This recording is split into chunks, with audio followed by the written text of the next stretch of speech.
fampiasana helikoptera ny enjika dahalo fanaovana ny lalàna mikasika ny fandaminana ny diny eo amin'ny filaminam-bahoaka famindran-toerana faobe ireo tompony andraikitra ny filaminana delege-mpanjakana mpitsara lehibe ny faritra napetraky ny fitondrana tetezamita ireo ny tapaka teny Tsimbazaza androany miverina nanomboka androany ny fiara-miasa eo amin'ny Madagasikara sy ny vondrona Eoropeanina araka ny fampitam-baovao avy any Bruxelles foana noho izany ilay saziny Madagasikara makasika ilay andininy fahaenina amby 90 tamin'ny fifanarahana tany Cotonou taona 2010 ny volana Jona 2010 taorian'ilay raharaha 17 Martsa 2010 no nampiatoana ny fiara-miasa teo amin'ny Madagasikara sy ny vondrona Eoropeanina. Nidina teny mitetezana pasika androany ny ministera amin'ny fiompiana miaraka tamin'ny mpitandron'ny filaminana tsy totosany fikasana androaka ireo mpivarotra tsy ara-dalàna ampolony eo amin'ny tetezana fampahafantarana ny tsy fanarahana fenitra takiana eo amin'ny lafin'ny fahadiovana sy fahasalamana no nanohizana ny dinika. Farany andro vitsy sisa no isaina dia higadina ny fetin'ireny inona ary ny fanomezana tsara indrindra ho an'ny neny amin'ny vaninandro tahaka izao ho andry zareo Émirats Arabes miavaka amin'ny fankalazana ity andro iray ity. Karatra firariantsoa na carte de vœux goavana no napetraka tao amin'ny magazay lehibe iray tany Dubai. Isan'ny zava-bita voarakitry ny Guinness entina aminao ato anatin'ny fampalalam-baovao. Ny andinindin'izay avy hatrany.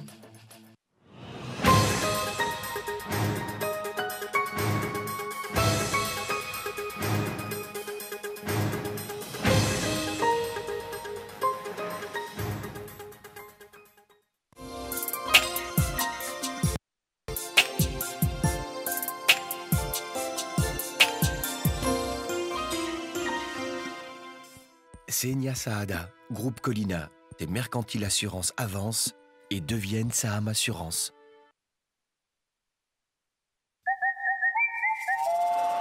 $300 590 000 FMG ni tirlir ni quinté plus ni talata ropoul meizao.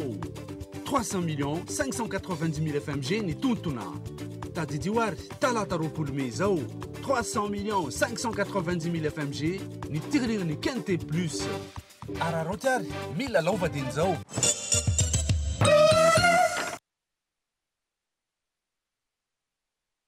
Tino atao hoe dalina saniplaty kabone madio mora diovina satria namboarina manokana ty kabone dalina saniplaty ty hanamora ny fandehanany loto ho anakadikely ilafy sy ny manodidina sabotsina mehana alasora sy ny sisa efa tonga eto aminareo ny kabone madio manatona ny reto toeram-pivarotana ireto.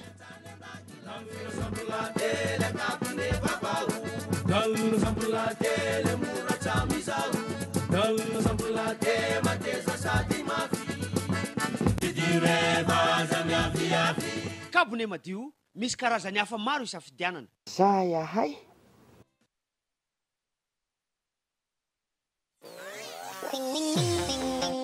Et les enfants, dans quelques jours, on va célébrer la fête des mères. Quel cadeau tu vas offrir à ta maman? Un beau chine. Et toi, Fabio? Une fleur et un rice cooker. Nous allons acheter un fer à lisser pour maman. Et où trouve-t-on tous ces cadeaux? Chez Paul et Maîtresse.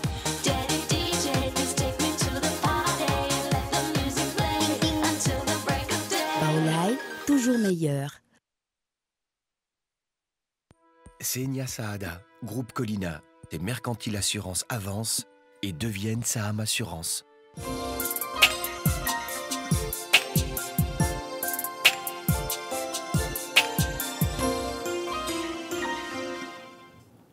Ankafaliana hatrano itsidihana ny tokantranonao tompoko klasy tompoko vavy amin'izao alatsinainy alina izao manasanao ampanajana ihany koa anaraka ny fampalalam-baovao ny Kolo TV hatramin'ny farany. Ny lafin'ny politika avy hatrany no ndeha hanomboantsika izay fampalalam-baovao izay solombavambahoaka misy 5 no nakato ilay tolom-pehikevitra laharana aotra iray tsipika 740 bara R no volavolainy voamera manokana misahana ny famerenana ny fandriampahalemana ary iray kosa no nitsipaka izany io tolakandro io teny Tsimbazaza tolom-pehikevitra izay mizara ho ezaka 3 mazava tsara dia ny fohy ezaka totosaina ao anatin'ny 2 volana ny ivoe ezaka totosaina ao anatin'ny ny 7 volana ary ny lafitrezaka ao anatin'ny 1 bolana. Yandry Rarson no mitatitra ny andinindininy izay. Ny kolokolo ny tena fototra tsy mahafoana ny tsy fandriampahalemana amin'ny endriny maro eto Madagasikara. ka io ny tokony soroina faran'izay aingana hoy ny filohan'ny voamera manokana misahana amin'ny famerenana amin'ny fandriam-pahalemana nandritra ny fanolorana ny tolom-pekevitra tamin'ireo mpikambana amin'ny gouvernemanta tonga maro teny Tsimbazaza na dia minisitra efatra misahana amin'ny vatana fandriam-pahalemana aza no nantsony solombavam-bahoaka.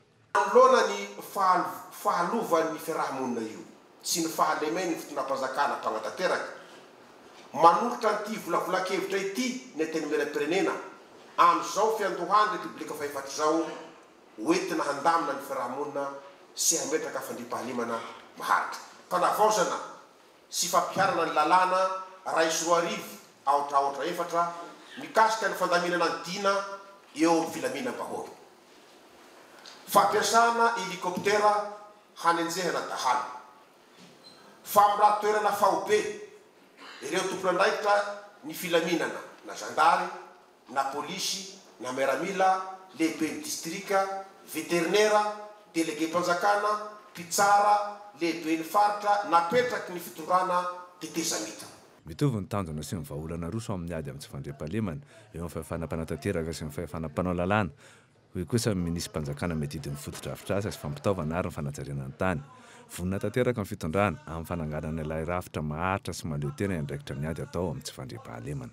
Misy no azo atao maro zany tsy mila vola na ariary fa resaka volonté politique fotsiny dia mety ahafahana mamoaka zavatra ihany eo amin'ny atao. Misy tsy maintsy ilana hery eo amin'ny lafiny arabola eo lafiny olona votanteraka nefa minoy anareo fa manana finiavana zany ny eo gouvernement satria nametraka olara-pahamena ny raha tamin'ny telo ora sasany vao nanomboka ny fihaonana teo amin'ny rotonta tamin'ny efatra ora dia nangataka ny tsisy ny fametrahana fanontaniana intsony avy amin'ny solombavam-bahoaka ny mpikambana amin'ny gouvernemanta ary nangata-dalana fa mbola manana fotoana amin'ny filoham-pirenena eny amin'ny lapan'ny avoloha amin'ny 5 ora hariva handinika ihany koa ny resaka tsy fandriam-pahalemana eto amin'ny nosy. Tsy nahafaly ny solombavam-bahoaka randriana Solo Nicolas amin'ny fangatahana izany nefa noky ny filohan'ny teny meram-pirenena ka nivoaka ny trano fivoriana ny tenany.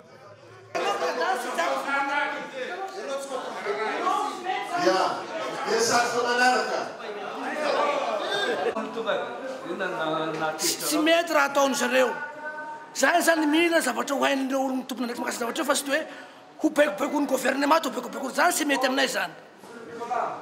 Zahay zany marary ny olo aminay resaka tsy fandriam-pahalemana fa hoana moa zay dia hosikasaka sakasakana fotsy vavanay zay marary lay olo fa sy hoe zay hevitry ny radio zay zany dia miteny fotsiny hoe resaka sécurité mamparary ny olo amin'ny faritra misy anay zavatra zay tsy maintsy miteny zany zahay. Misy tsy feno ny vaovao azo ny gouvernemanta ka mahatonga azy ireo milaza fa tsy resaka latromby sy asam-dahalo ny zava-mitranga tana fokotanina Andranomdambo sy Ambato Mivala commune Maromamy district Amboasaratsimo. Tena resaka latromby ny atomboan'ny fifamoron'ireo fokon'olona ireo. Ny ompy atao ty Andranomdambo zay ho an'ireo vahoaka avy aty amin'ny Vombe monina ao Andranomdambo no nalainy olona avy aty Ambato Mivala satria raha jerena zany ny omby rehetra mialany amin'ny district ana Vombe Androy dia makany amin'ny district Amboasary Atsimo hatrany izy io. Amin'ny resolo tena mponina avy any amin'ny faritra atsimo tonga atao Tsimbazaza dia tsy vahaolana amin'ny fandefasana zandary any an-toerana. Ny fanomezana lanja ny olobe ny tokony atao voalohany. Tsara ho tsipioka eto fa tsy vahaolana ny fandefasana élément maromaro miaramila maro any atsimo. Mifampiresaka aloha. Vita zay fampiresana zay vao zay vao miditra amin'izay ny fandefasana vata miaramila zany. Mbola tsy ora-mpitso no ahitana fepetra maty raha hoentina mamerina fandriam-pahalemana eto amin'ny nosy.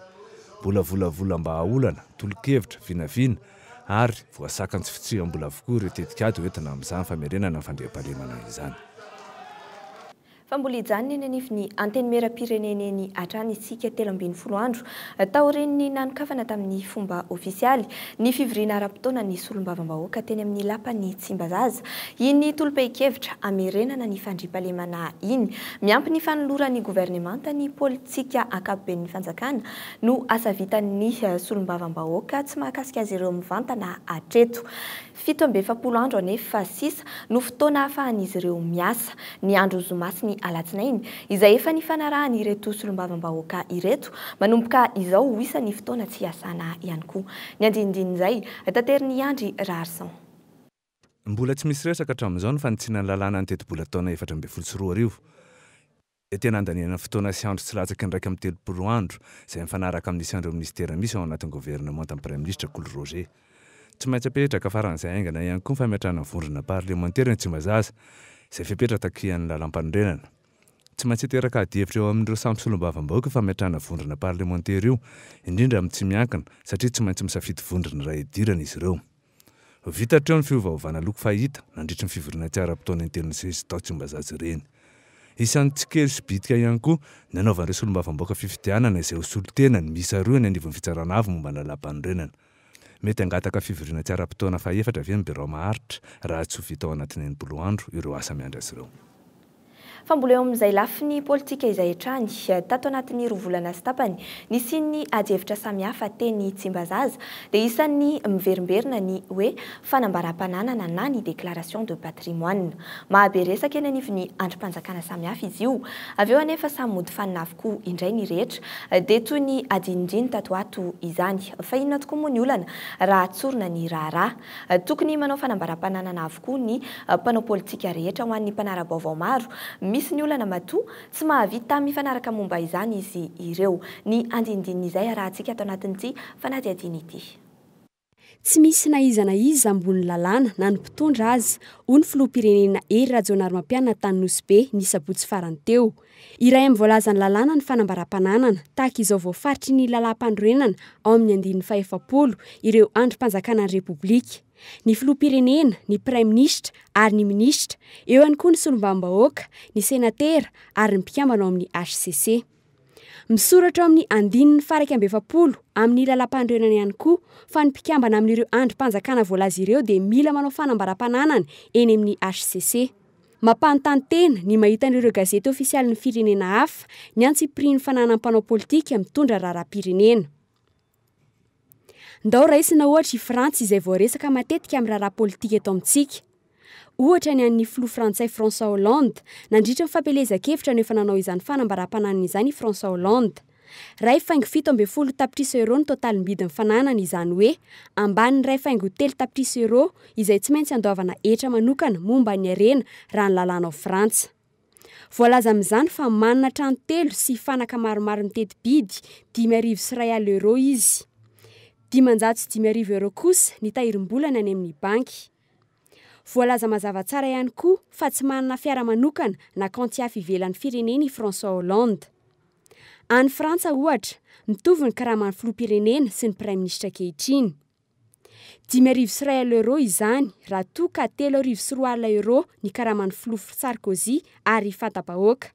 Tsy vitan'izany fa ireo solombam-bahoaka frantsay dia mitovy amin'ny karaman'ny tale jeneraly ny orinasa goaviny iray izay efa tranga nisy eto noho ireo solombam-bahoaka antsika efa mikaramatra any amin'ny indice 803,000, 5,903,000 ary 503,000 araka ny voalazan'ny dekret farany voaka izay mbola iadiana varotra ankehitriny. Ankoatr'ireo, tsy omena fiara na solika ireo solombam-bahoaka frantsay ireo fa afaka mandray fiara fitateram-bahoaka maimaim-poana.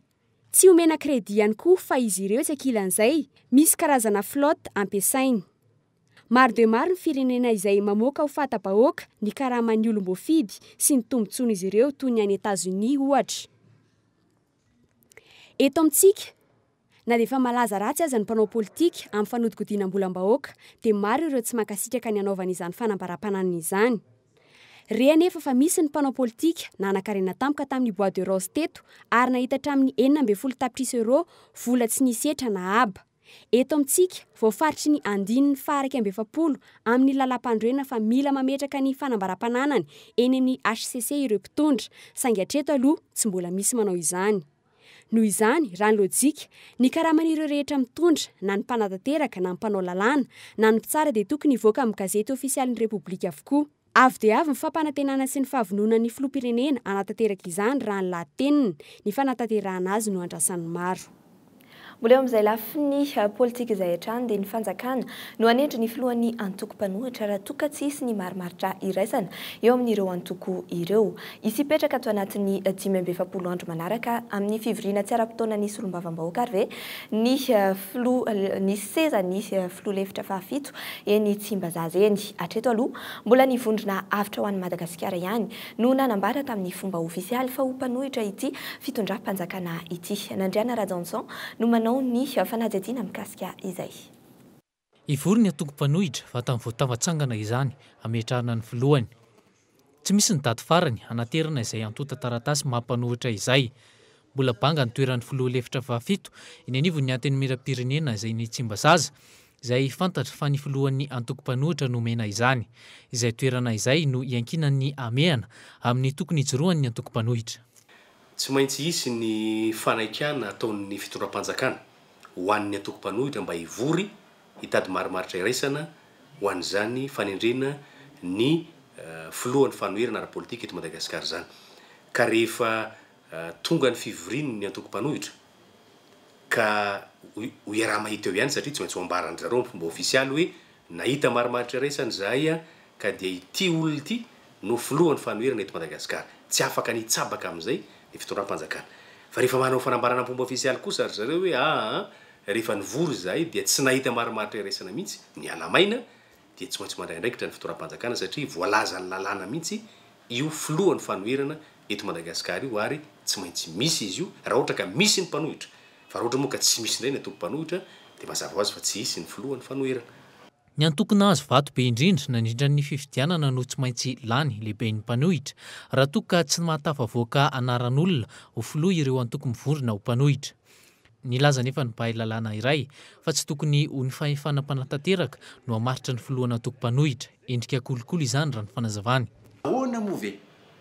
Ny fanjakana tokony toerana indray no ametraka ny filohan'ny mpanohitra. Tsy izay, tsy mety zany. Fa na misy na tsy misy fanarahan'ireo mpanohitra eo dia tsy maintsy ndray andro any petraka foana ilay toerana amin'izay fotoana izay. Tsy maintsy misy zany ny olona tsy maintsy fanarahana rehefa avy eo. Ka izy ary no mpanohitra, hanao ahoana ny fomba hatongavan'ny filohan'ny mpanohitra eny Tsimbazaza, izy olombelona io. Tsy ny PMP aloha no hanohitra raha ny kisarisary ankehitriny, tsy ny mampara ihany koa raha ny averimberin'izy ireo. Misy ny mpanao politika mifanohitra fa tsy misy mety hipetraka eo amin'ny toeran'ny mpanohitra. Io izay nilaza azy koa fery vaovao taloha io. Io izay nagnaratsy dia nanosopotaka azy io. Ro laza ho tompony izay niany. Tsanareo io.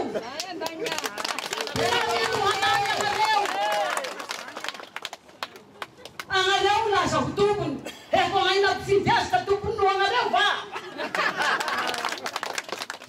Ankoatra ireo mpanao politika misavoritaka sy miady an-toerana, maro ireo izay hita fanangina tanteraka tato ato, raha tsy resaka fa tsy ny profeseur Zafy, ny amiral Ratsiraka, Ratsirahonana Norbert Lala, Ihaja Resampa. Na ny filohan'ny Mapara Andry Rajoelina aza hatramin'izao fotoana izao tsy namory mpanao gazety intsony, nefa rehefa hoe hanao fanambarana. Mbola tsy mazava ny tena hevitr'izy ireo momba izay hoe eo amin'ny toeran'ny antoko-panohitra izay. Fa eo amin'ny fifandraisan'ny Madagasikara amin'ny any ivelany kosa indray dia niverina nanomboka androany ny fiaraha-miasa eo amin'ny Madagasikara sy ny vondrona Europeanina araka ny fampitam-baovao avy any Bruxelles araka ny nambaran'ny Leonidas Tezapisedis. Ny fahasivy volana May lasa teo moa dia androany no fepetra namoahana izay fanapahan-kevitra izay foana noho izany ilay saziny Madagasikara mahakasika ny anjiny fahaenina amby sivifolo tamin'ny fifanarahana tany Cotonou ny taona 2024 ny fiverenana amin'ny fampiarana ny lalam-pandrenana sy ny fampiarana ny demokrasia nandritra ny fifidianana ny fanesy izay nisy ny mpanara-masy vahiny, ny fanjakana tandalana, ny fanjakana tsara tatana ary ny filaminana eo amin'ny sehatry ny politika no fepetra no takina tamin'izany raha tsy ahivina dia ny volana Jona 2024 taorian'ny ilay raharaha 17 Martsa 2024 no napiato ny fiaraha-miasa teo amin'ny Madagasikara sy ny vondrona Europeanina. Fa mbola eo amin'izay fiaraha-miasan'ny Madagasikara amin'ny any ivelan'izay hatrany dia ny fanamboarana ireo tetezana rehetra eto Madagasikara izay efa tranainy ireo no laharaha-pahamehana amoahan'ny banky iraisam-pirenena ny famatsim-bola aingana afaka 2 volana no ivoaka ny famatsim-bola ho amin'izany hojerena manokana ihany koa ny eo amin'ny lafiny fampanjariana ara-tsakafo hoy ny filoha lefitry ny banky iraisam-pirenena miadidy any Afrika nandalo atelona teto amintsika. Arahantsika ny fanadadiana mahakasika izay. $700 izay ny tetobidin'ny famatsim-bola ho azon'ny Madagasikara manomboka ny voalohany volana Jolay amin'ity taona ity. teti-bola tafiditra ao anatin'ny idanjy fahafito izy ity ary entina hanatsarana sy hanamboarana ireo fototra-fitrasa momba ny lalana indrindra mikasika ireo tetezana eto Madagasikara no androtsahana ny ampahany betsaka amin'io vola io. Mesures de gouvernance économique va nous permettre également d'orienter ahafahanay mandrafitra ny fanampiana ara-bola ho entin'ny banky iraisam-pirenena ny fanarenana ara-ekonomika. Ireo sehatra ara-ekonomika no hojerena manokana amin'ny fanampiana ara-bola. Hojerena manokana ny sehatra ny fampanajeriana ara-tsakafo sy ny fanatsarana ireo fototra-fitrasa ara-tsosialy ary ny fototra-fitrasa fototra toy ny tetezana.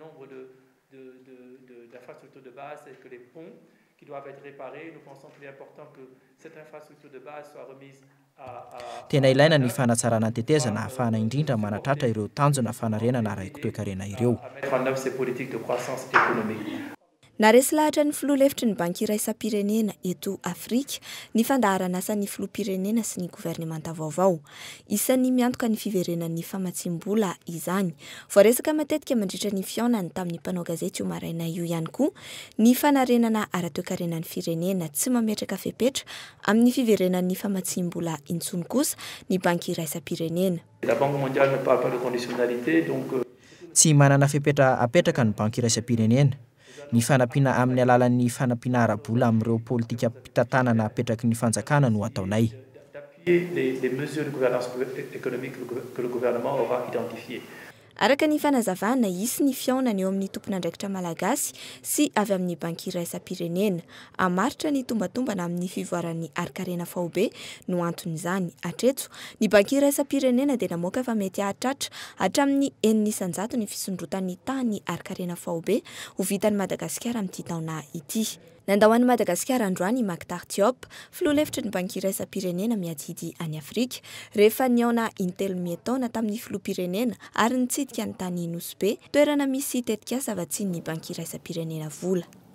Eo amin'ny pejy ny fiarikarena kosa indray fanolanana ankehitriny ny daty fisokafan'ny taom-piotazana lavanilina tsy manaiky ny daty napetraka ho amin'ny voalohan'ny volana jolay izao ny tantsampamokatra lavanilina mitaraina izy ireo fa efa matoy ny vanilina amin'izao fotoana izao ary efa tena mirongatra ihany koa ny mpangalatra ka ampitombo ny fahatsiantoka ny fiandrasana ny volana jolay tokony isian'ny campagne vanille tokony isy arak'izany ny campagne de vanille alohan'ny 9 jona raha nambara nisy olom-bavam-bahoaka avy any Sambava idina any an-toerana ifampiresaka amin'ireo tantsaha hanao atrikasa vaovao arak'izany izy ireo na izany aza tsy ifanipaka amin'ny tinapaka tamin'ny atelier vanille ny 9 Mey lasa teo ny fanapahan-kevitra ho raisina amin'izany fa ifameno raha ny fanazavana arahantsika toy izao.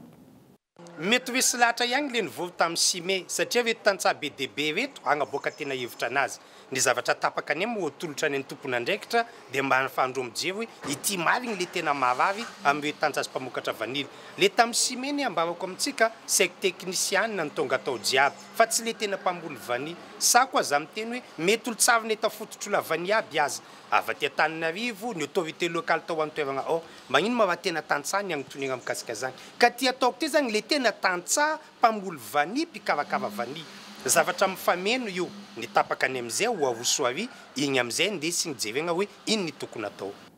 Mbola eo amin'izay lafiny toe-karen'izay hatrany dia tsy hijanona amin'ny fampanajana ny varotra misy faktiora ihany fa hitoy kosa amin'ny fampanjariana ny etra miditra amin'ny alalan'ny fifampivarotana fiara efa niasa ny fampitomboana ny vola izay miditra amin'ny kitapom-bola mpanjakana. Isy ny fametrahana logiciel mamaritra ny etra tokony alohan'ireo mpividy fiara izay efa niasa eny anivon'ny guichet unique amin'ireo ivitoerana mpizara laharan'ny fiara na ny centre immatriculateur. Ny fanazavana ny andindiny izay miaraka ny andora Andrianarso.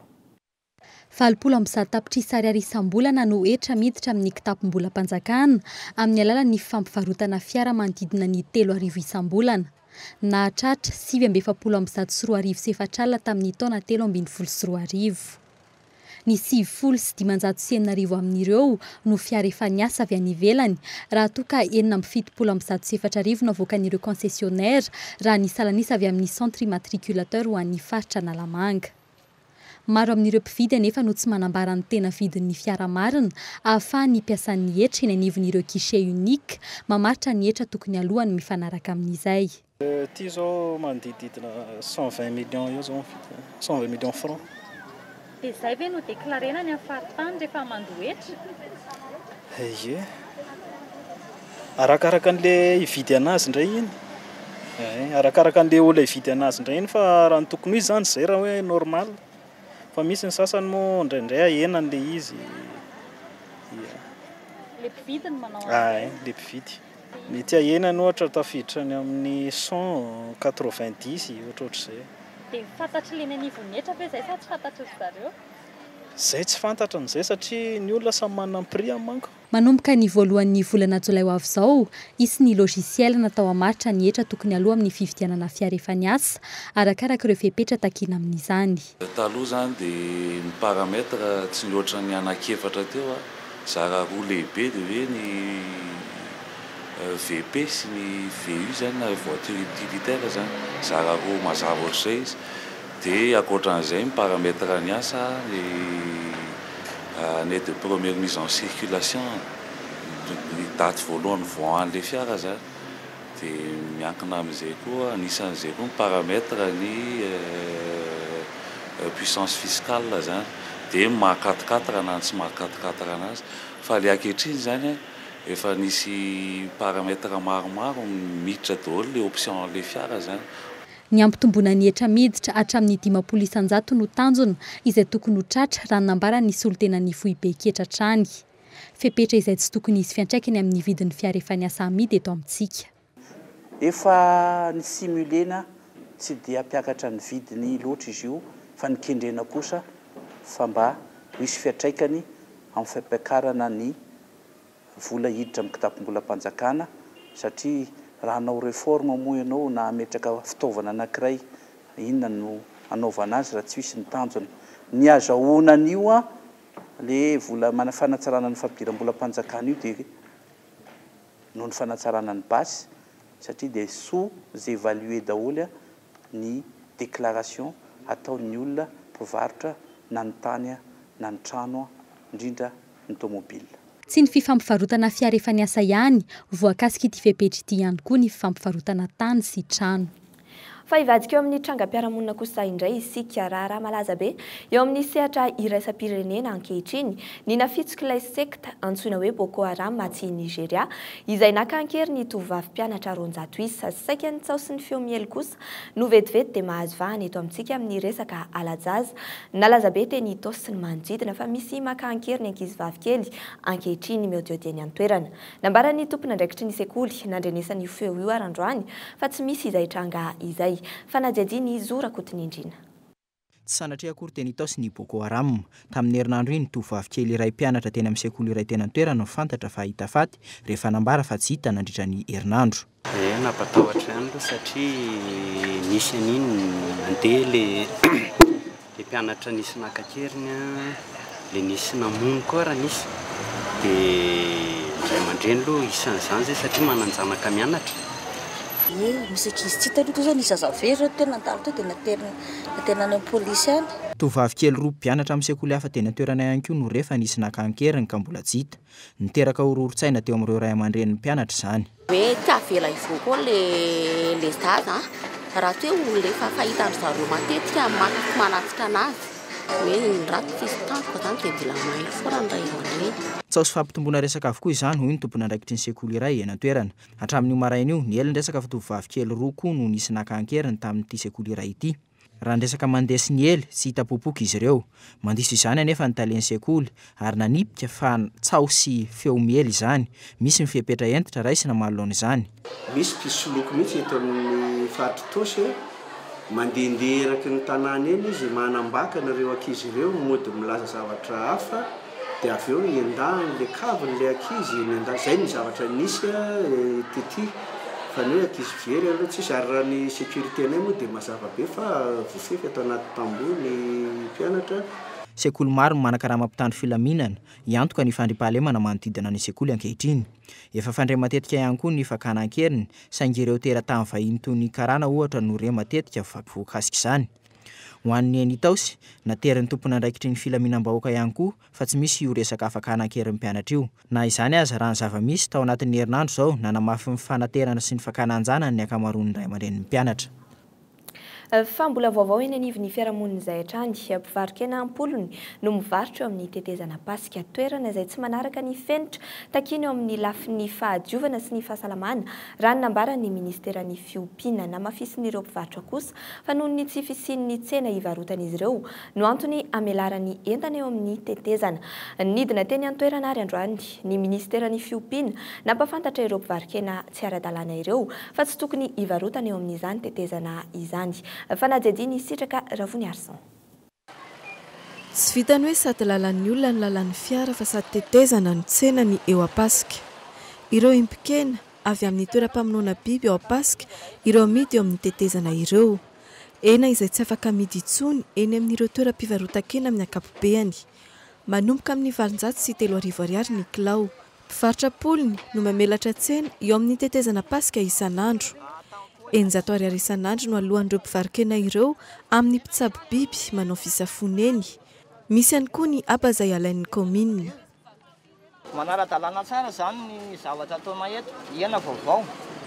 Dokotera ary misafo maraina amin'ny fandalohandeha amin'ny valo, dia amin'ny arivo izy mandalo amin'ny telo manao contrôle. Dia tsisy fitenenana fa fahadiovana fotsiny no ajaina. Ahoana moa tsy ara-dalàna moa misy dokotera aty aminay dia ahoana moa tsy tokony ara-dalàna moa ny ena tokony amidinay nefa misy sy ny dokotera ny daty izy manao fisavany eto foana isaka maraina sy arivo ary andoavanay vola. Dia ny tiako tenenina zany ilay mera ty aminay mba teneny tsara mba hanao tsena ary dia tsy hivarotra ty amoron-dalana intsony izay.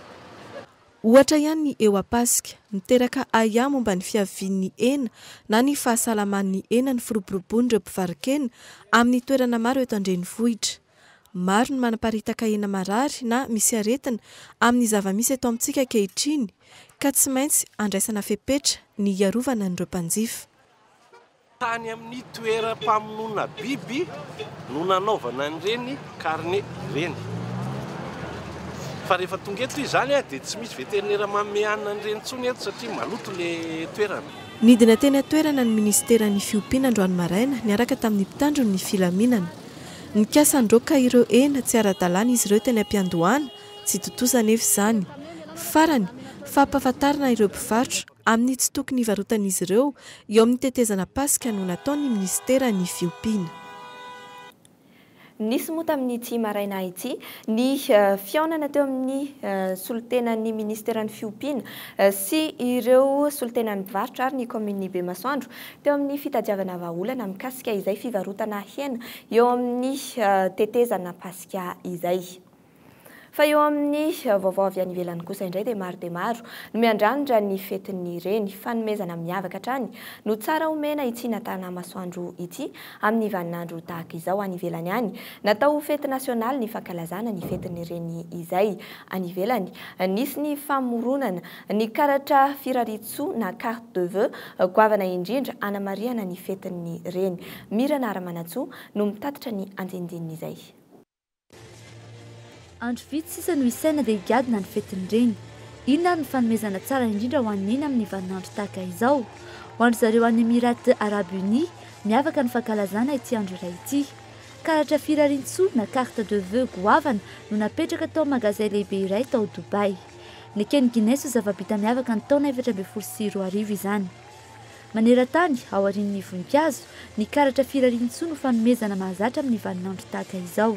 Raha tsy mihoatra ny 70 na 20 cm eo ny refin'ny carte de vœux mahazatra, tonga hatrany amin'ny 10 metatra izany ho an'ity zava-bita miavaka ity ary 7 metatra ny sakany. Izany hoe mahatratra hatrany amin'ny 4,5 metatra ny sakany rehefa misokatra ny pejy roa. Namonjana ny zava-bita miavaka ny taondasa ity carte de vœux arabo ity. Tany Irlande ny taondasa no nahavita ny carte de vœux firaritso an'ny Noely lehibe indrindra tamin'izany, izay nirefy 7 metatra ny avony ary 1 metatra ny sakany. Ahoana no mety anlorana ity karazana firaritso goavana ity amin'ny alahady avy izao? Raha ny habeny ohatra ny trano aloha ho sarotsarotra kokoa izany, na ny ampirimana azy ary nahirana. Na izany na tsy izany, ny fanomezana miavaka amin'ny mahazatra no tsara indrindra ho an'eny. ny fifanakalozana temamy teo amin'ny ray aman-dreny sy ny zanaka dia tsy mba fombantsika loatra na mahazatra antsika malagasy amin'ny ankapobeny nefa mety ho fanolorana tsy voatakalo raha izany no atolotra ireo loharano mipoirana amin'ny alahady ho avy izao. Eto amintsika amin'izao akatoky ny fetin-dreny izao maro ireo reny no mamerimberina matetika fa ny fahendren-janany no zava-dehibe andrandrain'izy ireo ahavelona azy. Efa miresaka an'izay fetin-dreny izay atranisika dia aza tonoina fa aorian'ity fampahalalam-baovao amin'ny fiteny malagasy ity no anarahanao ny fandaharana Mamami eto amin'ny Kolo TV. Amin'ny valora sasany kosa dia hoarahinao eto mivantana ihany koa ny fampahalalam-baovao amin'ny fiteny frantsay. Dia izay indray no mamarana ny fampahalalam-baovaontsika tamin'ity alina ity ametrahana ny mandrapitafa ho amin'ny manaraka indray. Velomarotoko.